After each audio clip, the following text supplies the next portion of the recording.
Welcome to the show. You're watching the third episode of Behind the Internet, which we are calling the Internet. What is it? Hi, I'm Aaron. I'm one of the hosts today, and I work for Whisper Internet, and I do the sales and marketing out of our Joplin office. And I'm with... I am Jesse, and as usual, I am at the Washington, Missouri office, and I've been working with the company for a lot of years, do a lot of different things. And, of course, behind the glass, pushing the buttons is Christina. So we are gearing up to get started again. And like Aaron said, this is episodes about the Internet and what is it and how does it work and all that good stuff, maybe some brief history. So if you're just joining us or for the live show now or watching it later in the future, always ask questions and we'll get those things answered for you. Introduce yourself and we'll be happy to see you, meet you, talk to you, all that good stuff. So let's begin. Again, you're watching Behind the Internet with Aaron and Jesse. Welcome to the show. Today on the show, we're going to be talking about the Internet and how it works. And it's really interesting as far as the interesting. So stay tuned because I'm going to put in a few history plugs into this if you're a really big history buff. Yeah, very good. And, what is the Internet? Basically, it's a network of computers that communicate to each other, sending packets and data. There's definitely people out there, even though I've been working with the Internet for years and years and years, there's definitely people out there that know a lot more than I do. But I've got personal experience with how it works and, did a little bit of research as well. So, but yeah, what is the Internet? What's it called? Some people call it the web, the net. I know some people like to call it Wi-Fi, even though it's not. The Internet's really not Wi-Fi. Wi-Fi is your local signal at your home that's broadcasted by a router. But the Internet gets to that Wi-Fi and then it goes. But a lot of people call it Wi-Fi, and we just roll with it, which is just fine. So, we know what they're talking about. Yeah, absolutely. Yeah. So the first time the Internet was actually invented was October 29th, 1969. And for anybody that is big into computers, big into Internet, everything happens late at night. So the first data transmission was at 10:30 p.m. I was like how the 10:30 p.m. is thrown in there into the history timeline. Because they were working on it for multiple hours. And after they said, I'm sure after that one, there was probably more at like 1 o'clock in the morning. So, most everybody knows, everybody involved with that is always late night people. So, again, that's the history on it. And the first email, this is really interesting, was by Ray Tomlinson. He sent the first email in 1971 on ARPANET, which is really cool.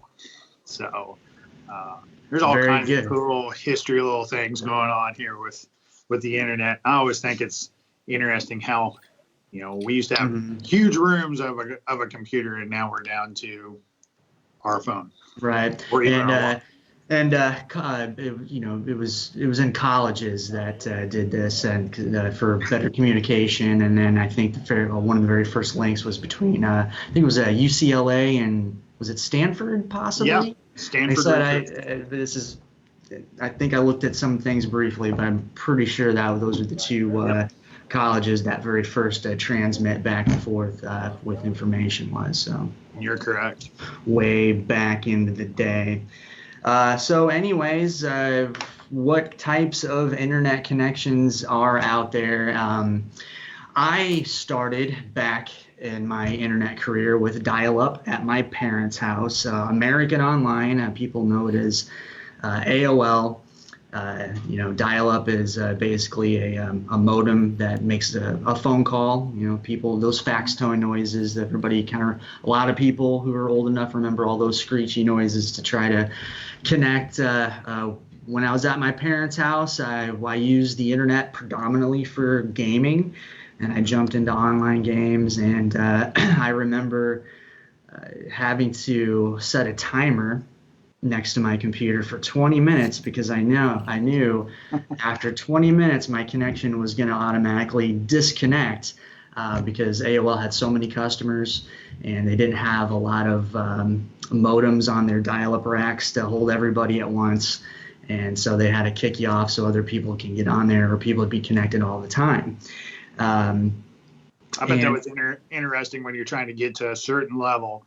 You're like, I've got so much time, I can get there. Right. I don't see that with yes. Nope. It definitely had challenges, but it was all we knew too. So I was happy to do it. My parents didn't like it so much because we only had one phone line, and the phone line was being used up all the time. So dial up, made a phone call. If you only had one line, it was being taken by that internet connection. Now, when I joined the internet business along, 15 to 18 years ago, our company was predominantly, a dial-up company. And so did sales, I did tech support. Now, internet companies would have these dial-up racks like we did, and you would try to have at least one modem for a customer to call into for every 4 customers. That was kind of, I think, the aim, maybe 5. Sometimes in areas it would be 8, depending on how many customers, so they weren't fighting over it, but that's kind of how that worked. So you would limit to busy signals when people, were trying to call in. So, and doing tech support it took a while when people had problems, because they would only have one phone line, so they'd try to explain their problem when they'd call in, and then you would have to hang up and have them try it.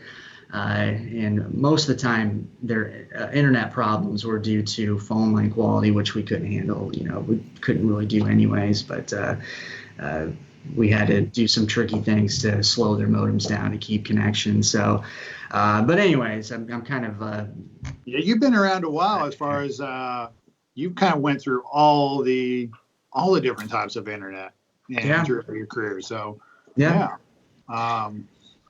And my first dial-up, I'm sorry, I wasn't couldn't get dial-up back then because my parents were just like, no, and we lived way out in the country. So back then, my little 512 memory on my computer back then, I don't even think would handle today's market by any means.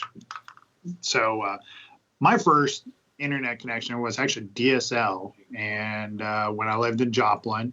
And I had a DSL connection back when I was doing my early photography, and so it was like a whole new world. I was like, first it's like didn't quite know what to do other than like email, and that was kind of a new time frame. And yeah, it didn't take me long. I was starting the game right away on my DSL connection, so that was pretty cool back then.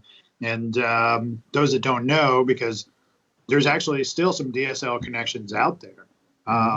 You had to get the modem, and you had to go through and put little filters on every little phone line that you had in the house, because otherwise you would hear the data transmission on your phone. So it was like you had to put these filters on so that your quality didn't lose out your voice. So. Yeah, it could cause speed problems, and DSL was great because you can be on the phone and use your internet at the same time. It was a lot faster. Dial-up back in the day. I don't know if people remember Napster, where you were sharing and trying to download all the music off of other people's computers. Getting one song would take 30 minutes to maybe a day or two, compared to 30 seconds to even faster than that with a DSL connection. I wasn't getting disconnected on my games anymore. I remember binging one time for 18 hours straight on a game one time. But yeah, and you were saying there's quite a few people we have still on DSL connections, and believe it or not, we still have a sprig of dial-up customers out there because of the price. So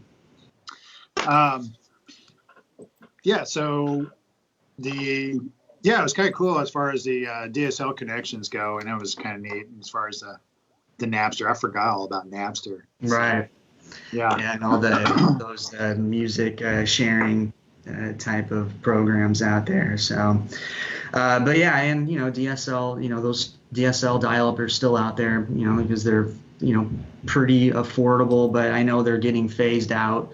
I know when people call tech support with a dial-up issue, there's not a ton we can do, anymore except some of the, basic things. And those that are watching the show, tell us your little memories about about your early days of internet and the first time you had an internet connection.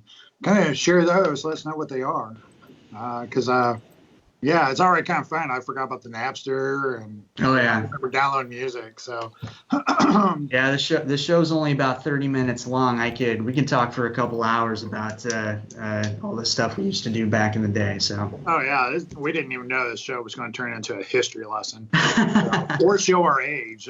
We need to be careful of that.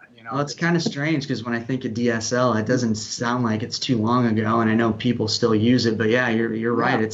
It's getting phased out, where it's probably within the next year, maybe a couple years, it's not going to be around anymore. So let's see, what else do we got? We have satellite type connections out there. I know sometimes satellite's a bad word, and just because of just the speed of it isn't great, the cost of it. You've got equipment, big dishes on your roof. It's getting signals from, it's the Starship Enterprise up there in space floating around, trying to beam, information up and down, back and forth. It's hard for gaming, latency issues. It's your last line of defense when people ask, well, if we just don't have anything for a customer, we do have some satellite options. But it's your last line of defense because of cost issues, and sometimes there's that 1 or 2 year agreement, things like that. So I don't have a lot of satellite experience, except my dad had it where he lived once, and tried to use it a few times, and it wasn't great. But I know it's getting better from what some people say. Yeah, we have a few around here as far as. Our network, we don't have any, satellite providers that we're providing down here, because we were really concentrating on the fixed wireless here, and the fixed wireless, that's a growing technology. That technology has even grown just even the few years I know that we've been in the industry, and that is a fastly growing technology. And the fixed wireless, obviously, that's what we do here at Whisper, is a lot of the fixed wireless. We'll use a tower set up, and it's kind of basically, if you could think of your Wi-Fi, except ours is more like Wi-Fi on steroids, because it's going from one tower to a dish that's on a customer's roof, and it really gets out there, especially in the rural areas where a lot of times we can provide a fast internet connection. On your point about rural areas, so we started with dial-up, and then you got DSL, and then we got into the fixed wireless, which Whisper is predominantly fixed wireless. It's a WISP, a wireless internet service provider, and so we've got people outside of town.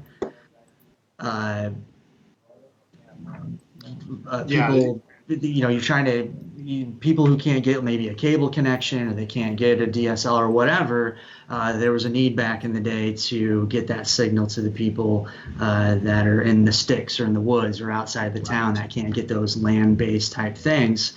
And that's where we started getting into that, like you were saying, equipment on a tower, equipment on grain legs, equipment on water tanks, equipment on top of people's homes if we had to broadcast that signal around, fixed to point to point.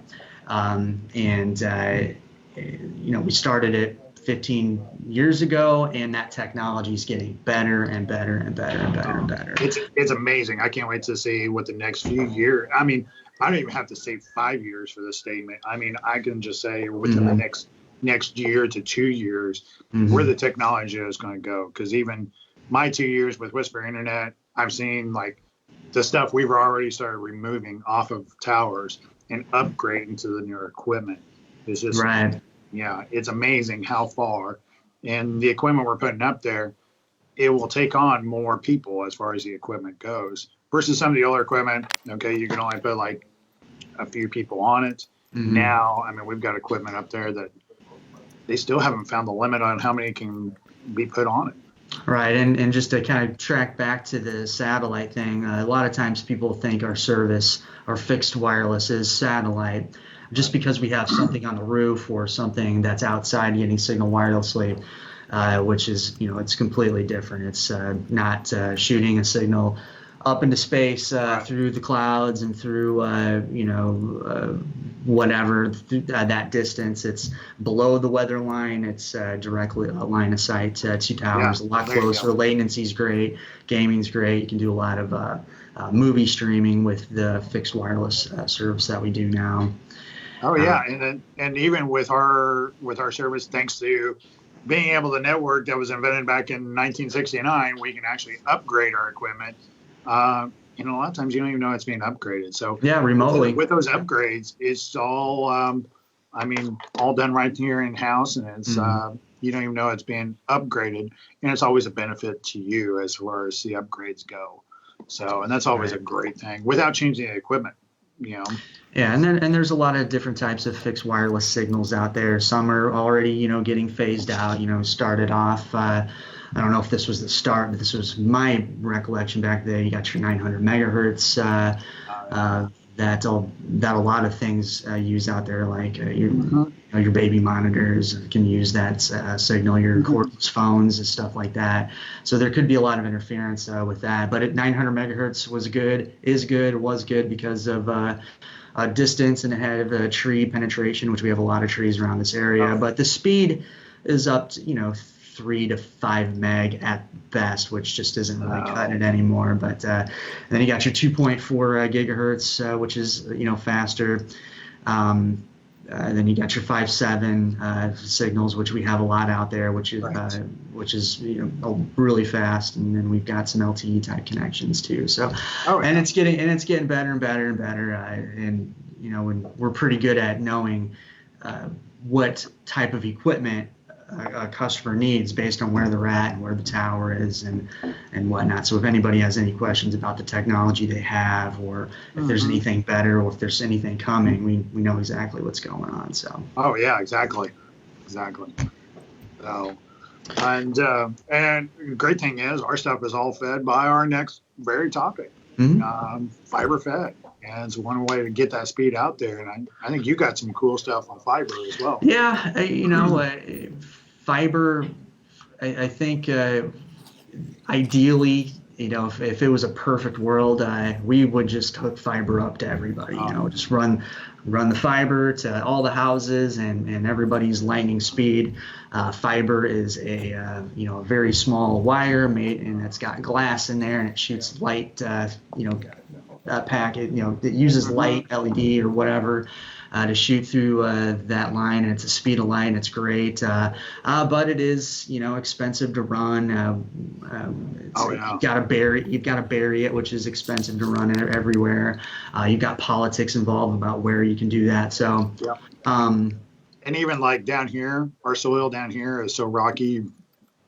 We're not fortunate enough to stab a shovel on the dirt. I mean, it's like dunk and the shovel falls over. And we do, and we will do it if we possibly can. But most of our internet, wireless or fixed wireless, or all internet, comes from a fiber line somewhere. So our towers have fiber going to them, and then bam, it's broadcasting that signal around. So, and even the fiber lines, they get damaged, and when they get damaged, a lot of times it's crippling to many subscribers all at once. And luckily, we're able to kind of limit that as well. So that kind of helps that. That's a huge disadvantage of fiber. Yeah.